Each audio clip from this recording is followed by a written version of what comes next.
Good afternoon and welcome to the May 16th Policy Management Committee meeting. I want to start off by introducing my colleagues. However, I will mention that Ms. Evans is unable to join us today. She's picking her daughter up from school. And Mr. Kim has been delayed and is on his way to be on Zoom.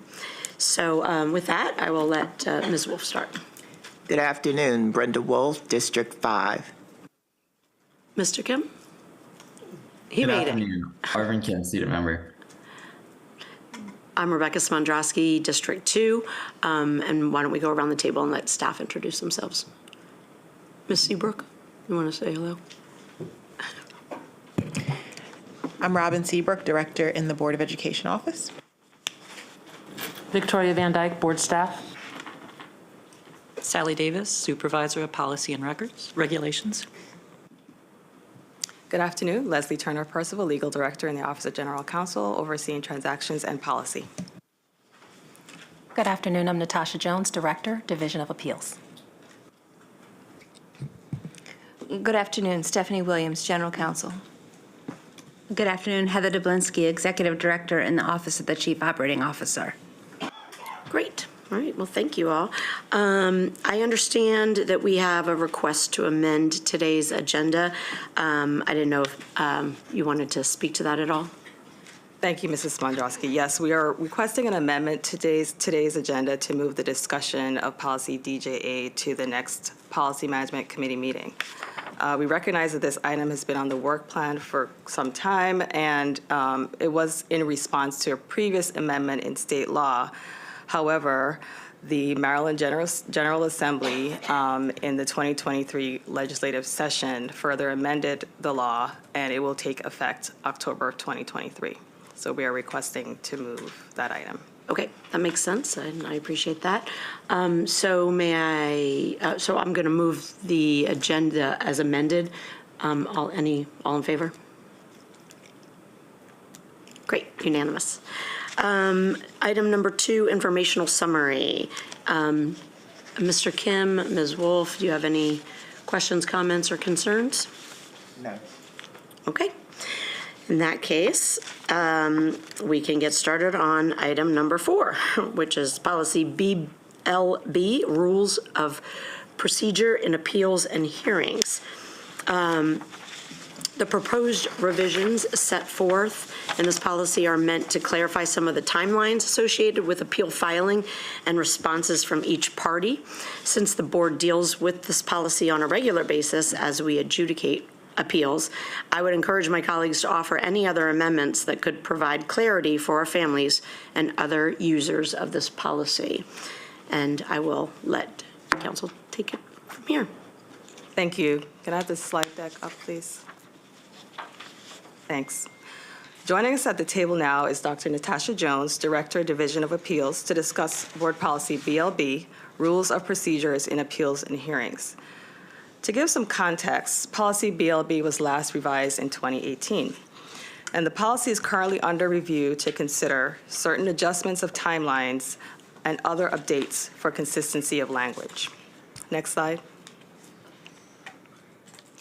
As board members know, when the board receives appeals, there is an opportunity given for the superintendent of schools to provide a response or explanation for the board to consider.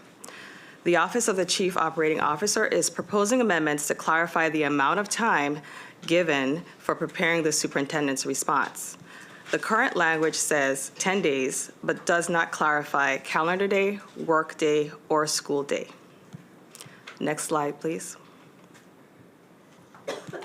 In general, state law defines day to mean work day if an action is required in 7 or fewer days, and calendar day if an action is required in more than 7 days. Dr. Jones is here to discuss why there may be occasions when adjustments to those definitions are necessary.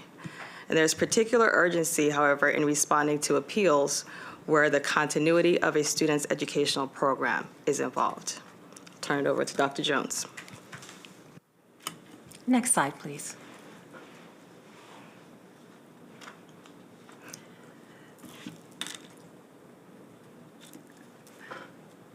So generally, when we are looking at appeals to the board, we're looking at three types of appeals. Appeals that suspend or dismiss certificated personnel, suspension of a student, or decisions of the superintendent of schools regarding administration of the school system. The revisions that we are requesting really fall under the decisions of the superintendent of schools regarding administration of the school system. Next slide. Municosas, right? I'll go into what type of that would include. At the start of the year, the board requested substantive changes to the appeals process, specifically that there is an independent review at each level. For the most part, I am reviewing and responding and investigating all of the appeals to the board, unless, of course, I was the original hearing officer. In that case, one of our other full-time coordinators would then provide that independent review. When we're providing that independent review, we are contacting school staff, we're contacting offices, department supervisors. At times, depending on the information provided from the parent, if we need additional information, we are contacting the parent. And sometimes we're contacting medical professionals based upon what the parent has indicated in that appeal. The board asks that we directly and clearly address any or all concerns raised in the appeal. So we are really looking to make sure that we have fully identified the parent's concern and responded fully based upon citing policy and also citing what other documentation we have with regards to all of the concerns that are raised in the appeal. And lastly, they asked to demonstrate thorough analysis of the issues raised. Next slide.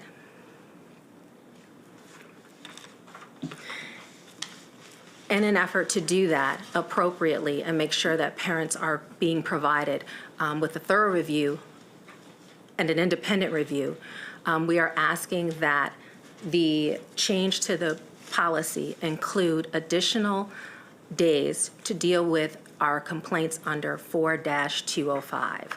Those complaints typically involve transfers. They also involve complaints from the public. The examples of that may be under transportation, residency, student records, grading, early interest to kindergarten. We have received several appeals from parents with extensive documentation, and we want to make sure that we are fully reviewing that documentation and able to respond to each part of that parent's concern and to contact the necessary persons that they have included in their documentation. So our request is that we move to 15 calendar days. This is incorrect what you see on the slide. We're asking for 15 calendar days as opposed to the 10 calendar days that is currently reflected in the board policy. We are not asking for any changes with regards to discipline. Okay. Next slide, please. I just want to clarify in the policy, the wording for calendar days.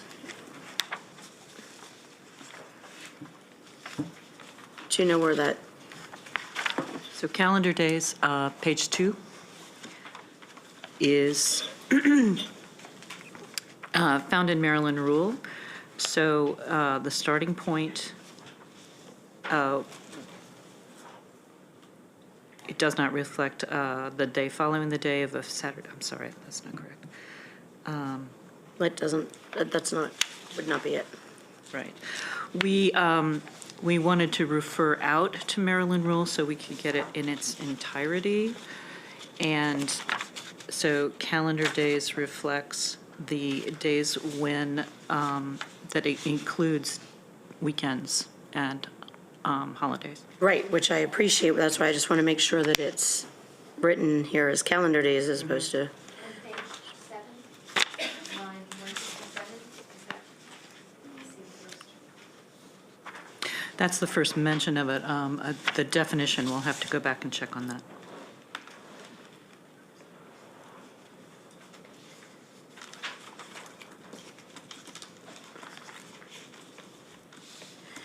So, Perhaps I didn't understand the question. Is your question where we have defined calendar days or where we apply the calendar days? where you're applying the change from 10 to 15. Okay, let me take you to page 8. Okay? So if you start on line 215, for other appeals under line 4205C, the superintendent of schools may respond to the board office within 15 calendar days. Okay. I just wanted to make sure that it wasn't work days or school days. Ms. Wolf? I have a question, just because I want to understand the rationale for why student transfers is a shorter period of time. Part of that is the issue of students' placement being, if a transfer, I'm going to speak to that. I can't. Okay. If, for example, if a COSA has been rescinded, the student's placement is under discussion yet, and the continuity of the student's program is very important. So a quick turnaround is quite important. Dr. Jones, did you want to add to that? I guess what I would say is that we don't consider it unless we're having a closed session of the board. So I'm not sure that 10 days versus 15 is going to make a difference, because it's only going to come up twice a month when the board is here for closed session. That's correct. But if we lengthen it, perhaps they miss that cutoff based on. That's possible, but they could miss it 14 either days. way. Right. I'm just thinking in terms of if we meet every 2 weeks, essentially 14 days versus if they keep it within the 10 school days, then it's. The other thing to keep in mind is when you're talking about the superintendent's response, the parent will also have 5 days to respond in addition. So keeping in mind how your board meetings fall, as you're considering lengthening the time, it's the superintendent's response plus the family gets another shot if they would like to respond as well, before it comes to you. Okay, I just wanted to understand the rationale for it. But I do have, are you? Go. Oh. Go ahead. I do have concerns about lines 230, this new section that you indicated here, F. It starts at line 230. My concern is that it should say full board or designee. I don't think it should say the Board Policy Management Committee chairperson will exercise discretion to extend the time limits. And that's because the full board has an interest in ensuring that appeals are handled timely. Okay?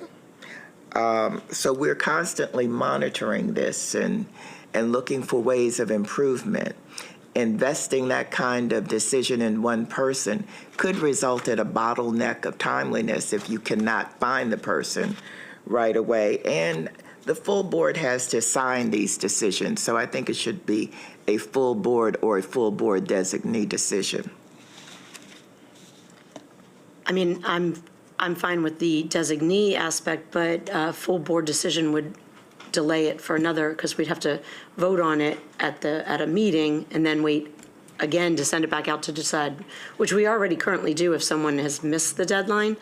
But But full board or designee allows us to do what we had talked about at one time, and that is allowing the board staff to go through it and decide, because they have identified a process whereby if they have a real concern over one, they come back to the full board. Ms. Seabrook, do you have any?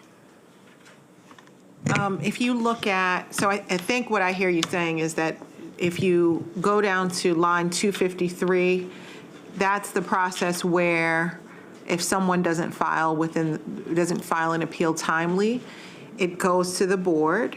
But you see at the end, it says a committee of the constituted official grounds for the board at line 257, or committee of the full board or board officer acting on behalf of the board may make the decision.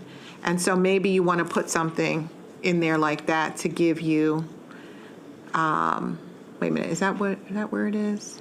Fourth, failure shall constitute sufficient grounds.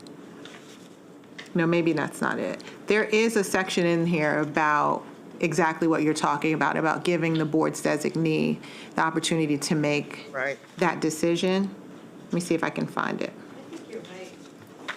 is that it? I think so. So such failure shall constitute sufficient grounds for the board to dismiss an appeal, and the parenthetical shows the designees. Right, okay.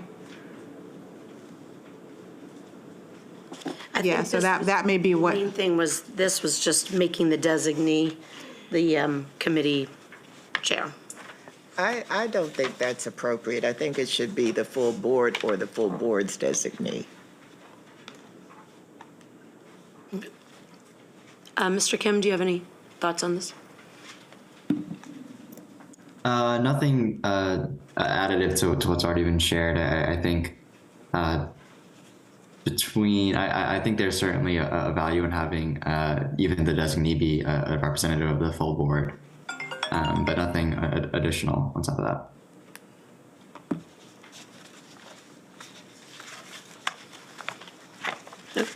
That was my main comment in reviewing this whole document. So you would like us to use the full board or designee, or the lines 257 to 259?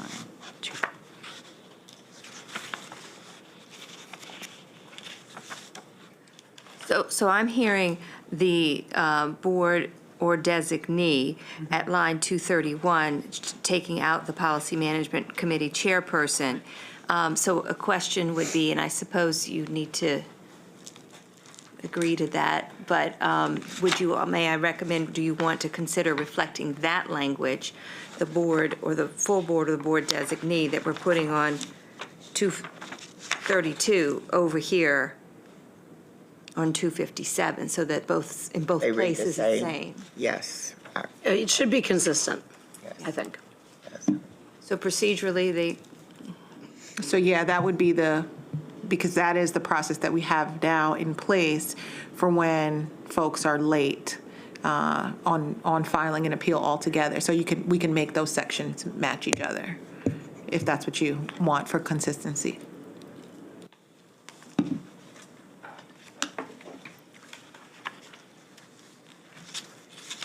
so do they need to make a motion and agree to the recommendation? Yep.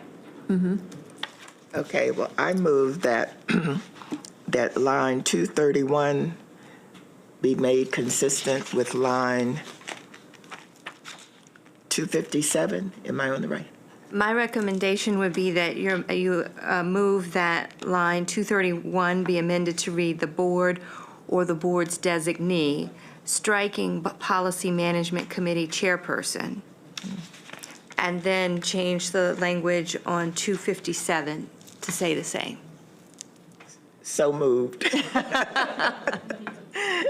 Okay, so I move that line 231 be revised to indicate the board or the board's designee, and removing the language, the Board Policy Management Committee chairperson, and that it be consistent with lines. Also amend to line 257? Also amend line 257 to be consistent. And I would request then that the designee be voted on by the full board, not appointed by the president. Well, yeah, Just as a- it's what we do anyway as part of our procedure. We've already done it, basically. We did it The at full board? Yeah. Yeah. Now, what does that effect does that have in terms of delaying people's decisions being made? I think it depends on who your designee is. So in the instance of the 30-day timeline not being met, you all have given the board office the authority to make decisions on most of those. You've given us parameters around that. But in situations where we need guidance or we think you all need to see it, we bring it to the full board. Okay. And so that doesn't cause a delay because we're there every day and Right. we handle that. So it depends on who that designee is. Okay. But we can keep the language and designee, and you all can tell us what that means. Okay. And what the procedure is. Okay, great. Mr. Kim, did you have something you were going to say? I was just seconding Ms. Wolf's motion. Okay. Oh, all in favor, sorry. There's so few of us, just, all right. sorry, you can continue. Okay. No, we really did have very few other things I needed to point out because it was just applying the rule about calendar or work. The only other thing I would add is at the bottom of page 4, continuing on to page 5, which is modernized the language about how you might receive instruments through various, UPS, FedEx, et cetera. And the rest are just, editorial changes. That's what I thought. So, colleagues, you have anything else you would like to add before we move this to the full board? So we're moving it to the full board with the revision, right? Okay. Good, sounds good. Okay. In that case, we can move on to item number 5, policy IOD, education for English language learners. So it's been a while since we've reviewed this policy, and we thought it would be a good idea to ensure that it was aligned with our current philosophy, work, and initiatives. We should also ensure that this policy is aligned with the Maryland blueprint and the federal law. So we wanted to make any technical changes that needed to be made. Our first step is to discuss a framework for this particular policy work, and I will turn it over to you all to give us what your vision of this framework would be. Thank you.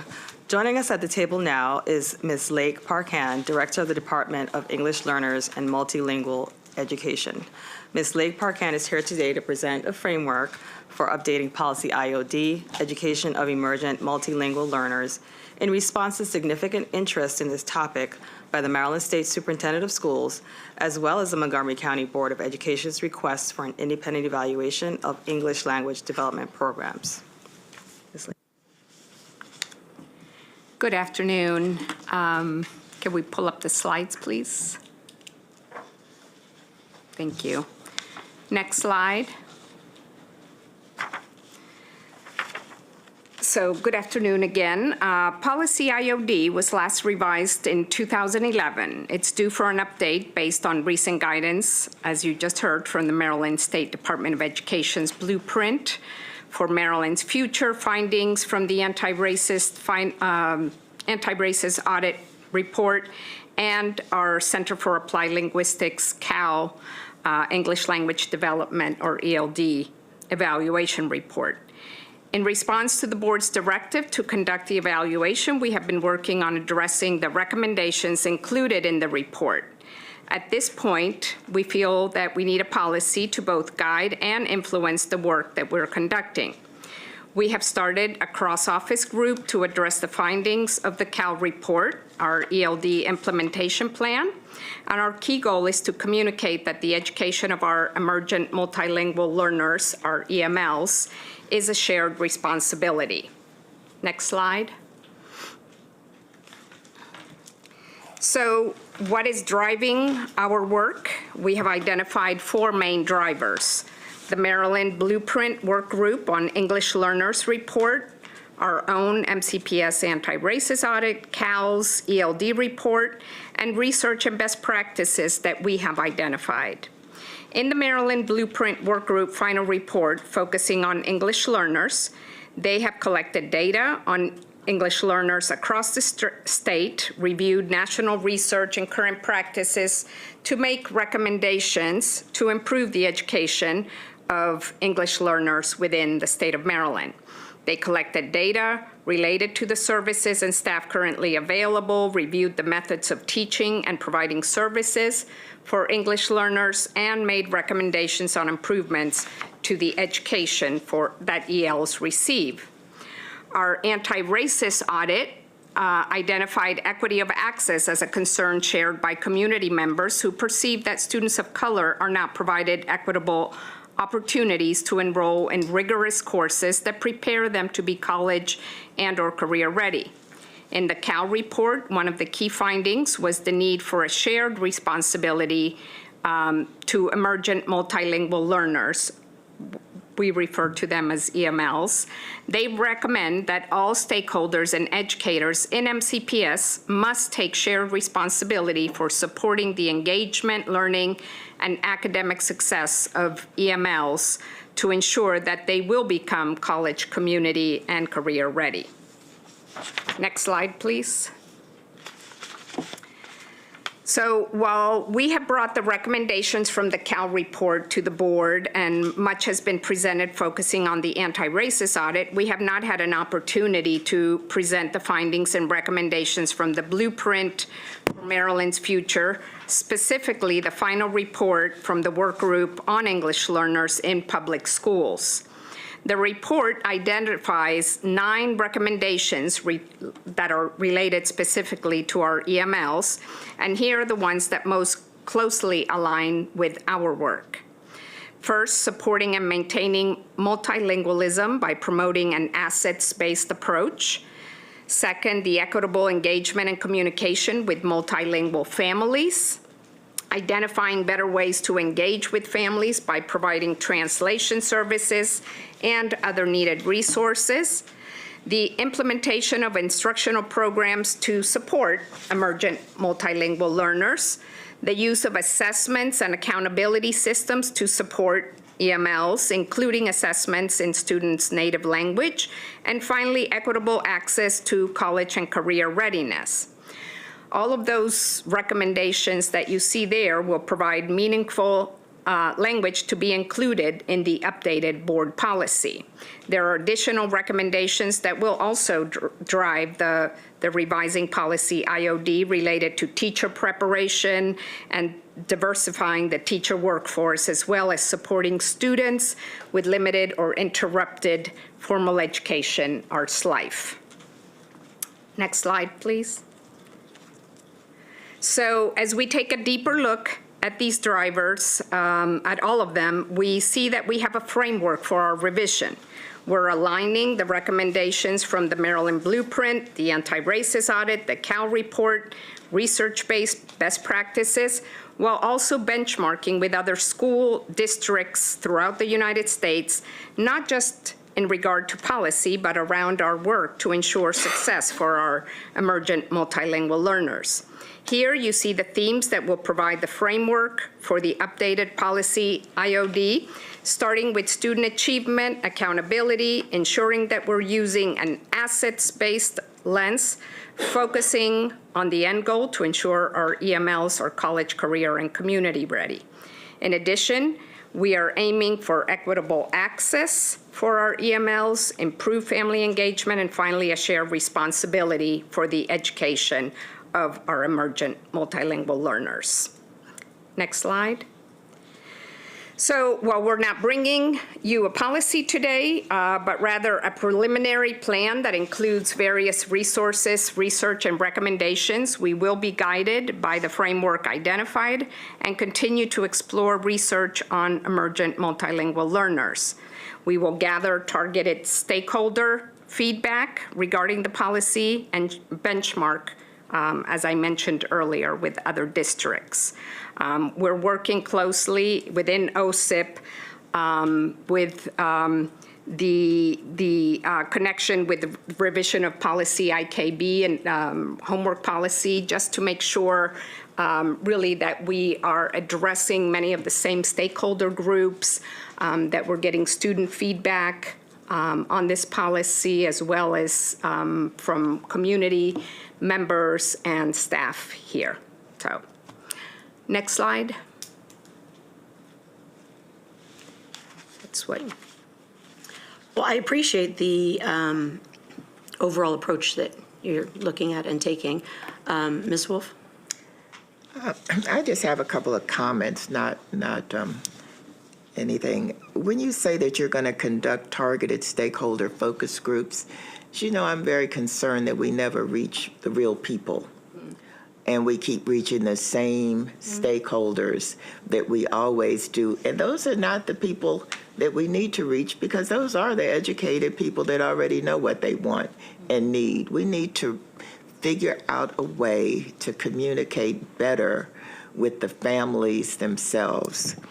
And the second thing I would just want to say about benchmarking with other districts, that, and I know you do this already, size can't be the only consideration. It has to be the demographics of their group, of their district. And that's really all I wanted to say. Thank you. Yeah, I mean, we have had this conversation many times about go into the ESOL classrooms and ask those students what they need, what can help them, not let us wait for people to come to us. And even when we use our partnership groups, the representatives tend to end up being somewhat the same people. So it would just be very much appreciated. I was going to say, I think I said this exact same thing yesterday, right? Yes. I was going to say, us going there and going into the classrooms and saying, it's worth the time. So, Mr. Kim? We also need to use more of our community stakeholders that we don't often use. So, I'm a big one for going to the East County Regional Service Center, to the Up County Regional Service Center, to everybody has a service center, each group, but they can tell you how to reach the people. But I also want to be concerned about language access, because you're going to have to be able to communicate with them. So I just want you to keep that in mind. Thank you. Okay, sure. I am just going to throw this in here, just because everybody knows it's a pet peeve of mine, but, I do hear frequently from representatives of different communities, particularly down county and some of our affordable housing areas and stuff, that text messaging works better for them than emails or whatever. They don't sit on a computer, and their jobs don't necessarily allow them to be taking personal time to look at emails. And so a text message notification of click here when you have a chance could be beneficial. I know we found WhatsApp app to be very, commonly used by a lot of our families, and a great way to reach out to them. So Yep. something to think about. Thank you. Thank you. Okay, moving right along. We are at item 6, ABC, parent and family involvement. So this policy's gone to the full board for tentative action and out for public comment. We're going to review and discuss the public comments today, and then we can decide whether or not it's ready for the full board's review and final action. I will, before turning it over, just start off by saying, we got a significant number of comments. In the past, while the summaries of it has been, of the comments received in terms of identifying who was making the comments, there's not a very good sense overall of how many were negative comments, how many were positive comments. And if you could speak to that as you go ahead and show us the changes that you've made in reference to the comments, that would be great. Thank you. Joining us at the board table today are Mrs. Frances Frost, Assistant to the Associate Superintendent of the Office of Wellbeing, Learning, and Achievement, and Mr. Edwin Hernandez, Equity Training Specialty in the Equity Initiatives Unit. I'd also like to recognize Ms. Danielle Wilson Sadler, who was unable to make it today, but she has had significant responsibility for organizing engagement activities associated with the development of this policy and other policies. And I'll turn it over to Edwin and Francis. May I also interject? I also want to acknowledge that Anthony Austin. Push your button, sorry. I just want to make a quick pause here that Anthony Austin, Director of the Equity Initiatives Unit, it's also in the stands. Thank you. Thank you for being here. Good afternoon. I believe you have in front of you the summary of engagement activities. This policy has been in some process of community engagement since 2021. That I think that's a little bit longer than some of our other policies, which kind of goes to the point of the policy, is around community engagement and particularly around family and school engagement. So we started with this policy in November and December of 2021, looking at particular focus groups where particular parents were identified through some of our PCCs and PPWs to get them together in small focus groups in different languages. And we have the languages listed there: English, Spanish, Chinese, Vietnamese, and Amharic. The sessions were led by bilingual staff who could lead those focus groups in their particular language. And the policy was reviewed, as well as barriers to engagement for different communities. The policy was not necessarily word for word, because when you're, working with families who may not be used to reading through policy, we framed the questions differently so that we could get their feedback. You'll see that we also worked with Black and Brown Coalition Work Group. They provided us some feedback around the policy through the Anti-Racist Audit Community Conversations, a series that was held, and Edvin can talk a little bit more about that. We gleaned information from those conversations about that were relevant to family and school engagement and strengthening those partnerships.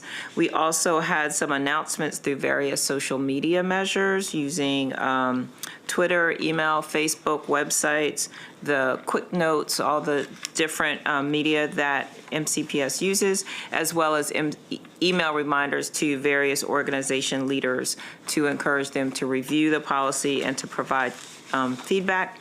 And we also had Ms. Sally Davis join us for a FEAT meeting, a Family Engagement Action Team meeting, to go over how policies are reviewed in general, and then this specific policy. So as you'll see, there's a variety of engagement activities, which is partly what this policy speaks to, using different methods to engage families in school decision-making, depending on what your goal is. And so we use different methods of engagement in getting public comment on this policy. Edvin? Thank you, Francis. Ms. Wolf, first I want to say that I watched the meeting last week when we were presenting the comprehensive action plan, and I enjoy the questions that you were asking about. Did we go to the community centers? Did we post flyers? Thank you for all those questions. Those are very important questions, and it connects to the engagement of this policy as well. When we had community conversations with parents, students, the trends that were coming up, some of them is, I don't understand parent view. It's very difficult to even sometimes just log in. See grades from my kids. If I have two kids in two different schools, I'm confused as to which login do I use. So technology, it's a problem. And some parents also advocated that when they go to schools, they feel sometimes just not visible, that they're not able to communicate effectively with someone, and sometimes they don't get the customer service that makes them feel connected to their school or welcome. At the same time, I always share my stories when I'm here at the table. And one item that I wanted to present to you on this engagement piece that has been on my mind is not only what we ask parents, what they've said in community conversations, what they said in focus groups, and what they already said in the audit report, but it's also what our staff says about engagement. As to, for example, when we have questions about how to properly engage with families when we have in programs Black and Brown students in low representations. So how do we engage that? And I'm hoping that when we have conversations, not only with parents, with students, but also with staff. And what I'm sharing with you is I had a conversation with staff as well, that even beyond talking to parents and students, other stakeholders that we also need to be engaging is in this policy is how are we doing the job of connecting and engaging with students as well, so that we have more representation of Black and Brown students in our programs in MCPS. And I'll be happy to answer any questions that you may have about that. And if I can go, would you like to hear the summary of the comments? And Yes, where please, we that'd are? be wonderful. Thank you. Okay, great. One very quickly, though. Mr. Kim, do you have anything? Okay, you go ahead. Thank you. Great, okay. So I'll review the public comments we received between February 9th and May 12th. And I do want to note that we have made substantial revisions to the policy in response to comments. You will notice they are highlighted in gray, so you can see gray on pretty much every page. There were 58 comments received for ABC that were relevant to this policy. There were other items in the comment pages. But let me take you first to page 2 and 3. We were looking through the comments, Francis, Edvin, and I, and when we were seeing things that this takes away our commitment to parents, we were a little puzzled. And we started noticing that redacted text, where we had taken a statement out and then addressed it more fully later, was perceived that we were backing off of that commitment. So we did have 19 comments that were reacting to redacted text. Right. And so we thought one thing we can do to assist with the conversation is to point out where we took it and what we did with it. So you'll see that on page 2 and page 3. You know, there were items in this policy that you'll see at lines 27 to 34 that those are now parts of policy ABA, community engagement, which the board revised this past. Gosh, when did we do that? Was that this fall? February. Oh, it's been a long year. So it is not that we backed, that the board no longer affirms that. It's just in a different place. And you'll recall that, and the members of the public will recall that policy ABA, community engagement, is largely about engagement that the board requests us to do about board decisions. So that is part of what has been moved. So you'll see these kind of explanations on pages 2 and 3. Another thing that we... Just interrupt you a second Sure. and ask you a question. So when it goes out, well, it's already been out, assuming it might have to go out again, will this note be on it so that people will know to cross? Okay, thank you. Right. But it'll be written out regularly. In other words, it won't be put in a separate side note, right? If we send it back out. I do mean that it's an aside. Okay. Okay. That works. Yeah. Okay. And I was just curious. Another thing we noticed in the comments, and we have seen this in other work we've done, when the board in policy ACA, non-discrimination, equity, and cultural proficiency, articulated a commitment to personal characteristics that was in line with Code of Maryland regulations, equity requirements. Whenever we identify part of that list, people always say, well, wait a minute, how about this and this and this? And so what we are suggesting is that we affirm right up front policy ACA. Because we were, well, why don't you add religion? Why don't you add gender expression? Why don't you identify this kind of family status? And I think what we're suggesting we do is just affirm ACA up front and then refer to it that way to affirm that the board has made this commitment to a variety of personal characteristics and is not singling out any 2 or any 3. I want to move over to page 4, where you'll see the quote from policy ACA. And I appreciate you putting that there. Yeah, in the bottom, so that's helpful, I hope. There were, like I said, we made some substantial revisions, and there were just some really great edits. Page 4, you'll notice line 98, the recommendation that we affirmed that engagement activities should be high quality and relevant. Of course, they should be. Let's see, page 4, okay, page 5, lines 116 and 124. There were some asks, this whole section, line 111 to 127, comes from a number of requests we have that parents need to be able to get their students set up early for those kinds of programs where the requirements start, let's say, at 6th grade. So they want to know early what the tracks are that are going to get students where they want to get. by the time they graduate. And there was an additional ask that we reference service learning requirements and opportunities. And then there were some readers that did not read career readiness and perceived that we were talking about what we used to talk about as vocational education or trades. So we are using the language that we have used in that relevant policy, which is industry recognized career credentials and other professional certification. Let me take you to page 7, lines 165, 169. Let's see. Very good comment about parents' work schedules. I have a question. You were saying that lines 111 through, I think it was 127, are the result of comments that you received about, I guess, accessing what needs to be done earlier. I don't get that from reading this. Maybe it's just me. I mean, it does say that you're going to provide culturally relevant access, but I don't get the idea that it's going to be earlier. I mean, it just doesn't resonate with me that it's going to be early enough for me to do whatever. What's going to be different?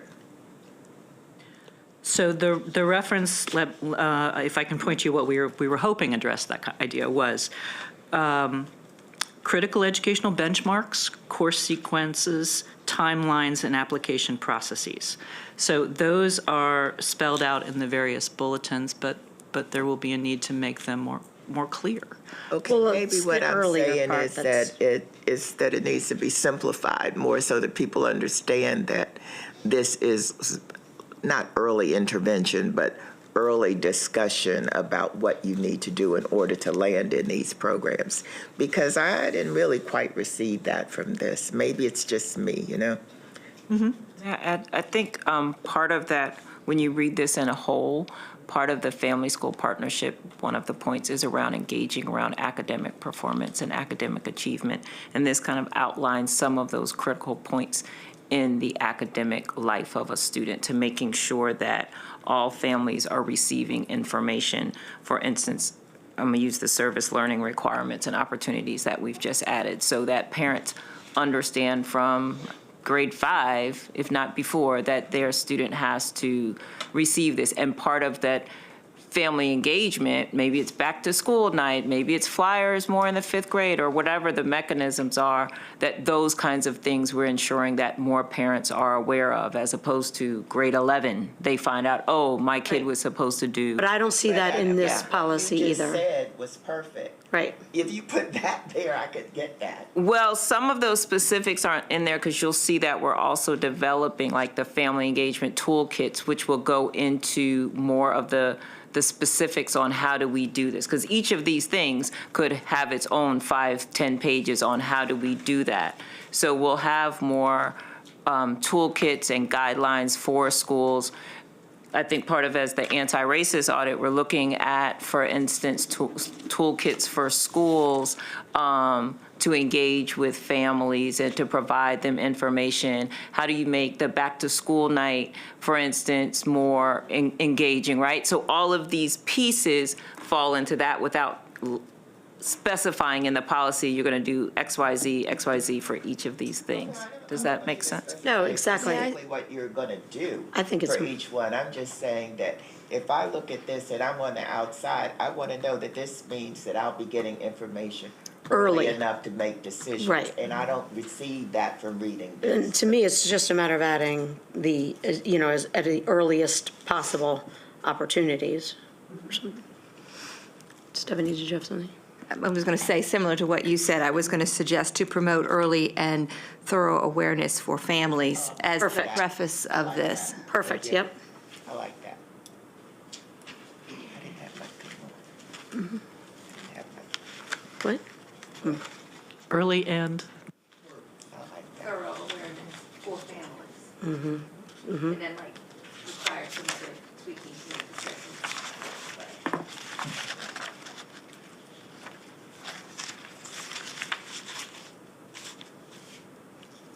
all right. Then let's move over to page. Okay, we're just discussing 165 to 169, being mindful of the range and variety of parent work schedules. Then there were a number of comments about the use as appropriate. And so we looked at it and we thought, let's clarify what we mean. We meant methods that are appropriate to the participation goals. So we are hoping that that addresses some of the concerns. So that was our response, our suggested response to that. Beginning at lines 218, there were some really excellent comments about needing to recognize student groups. So you'll see new language 218 to 228. And then continuing on, there were comments about not recognizing the support schools receive from boosters and other parent support groups. So lines 230 to lines 240 say that MCPS and local school staff value the support of the many organizations that and build relationships among families of students. That was another comment. It's not just a two-way school to family, but family to family, because we know that those linkages between families provide essential support for families. So build relationships among families of students and their essential contributions to student development, parent guardian advocacy, and the school community vitality. Then, if I could move over to lines 241. This was a place where the original meaning of this section was to say, we are going to work with community partners to identify opportunities for students, such as service learning opportunities and career readiness opportunities. So we hope that that clarification helps. And then, let's see, finally, I'm just going to take us to line 362. Again, a reference to industry-recognized career credentials in that list as appropriate. And those are the big changes.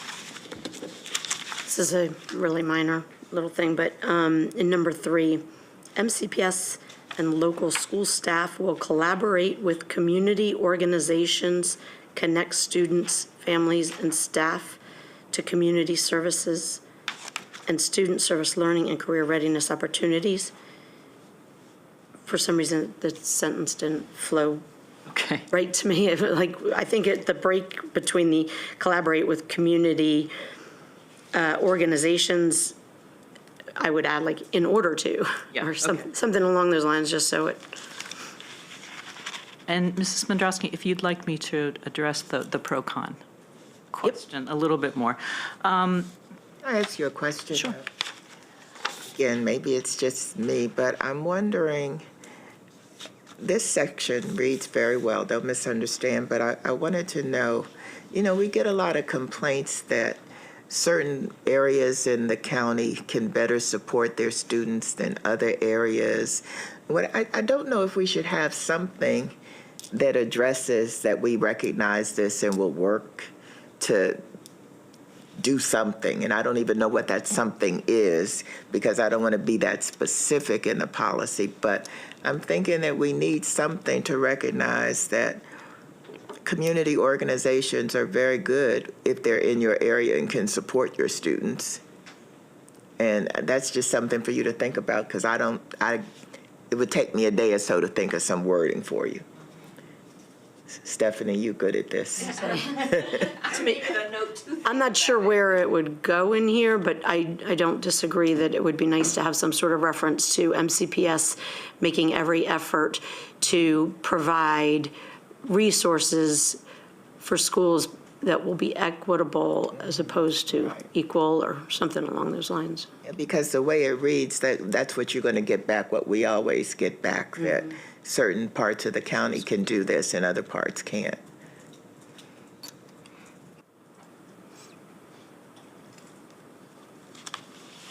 To speak to the pro-con, people often don't say, I love it and, or I love it but fix this. They just go straight to fix this. So, which we hope we have done with the I comments. think you've done a nice job. Okay.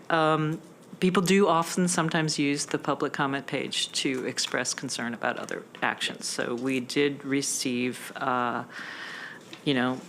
several comments about other actions. So I don't know if you want me to go into that. I hope we have addressed at least 6 or 7 categories of comments that were essentially do this and make it better.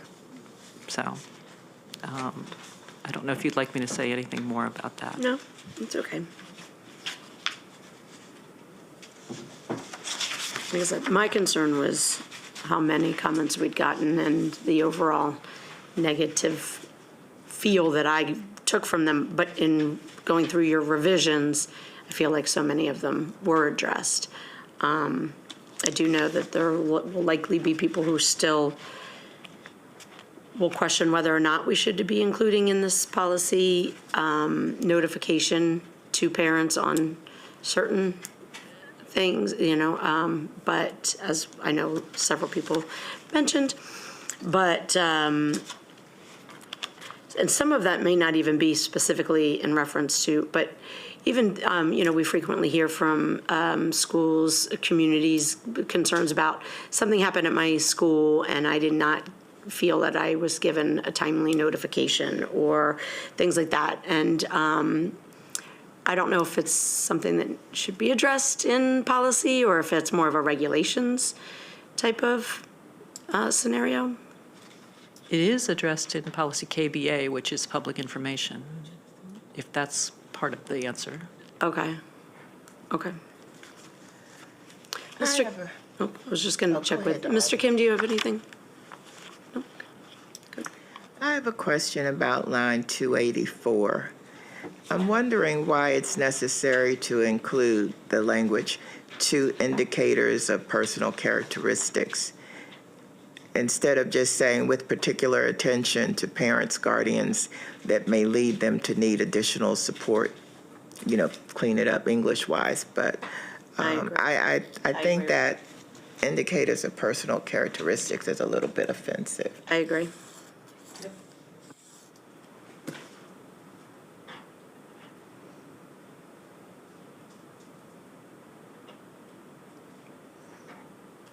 I concur on that one.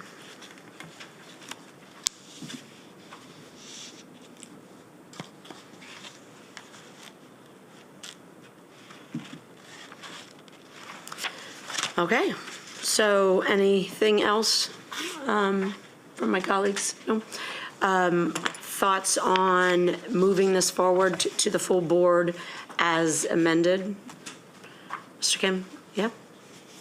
Okay, so I don't know if we need an official vote, but just in case. There it is.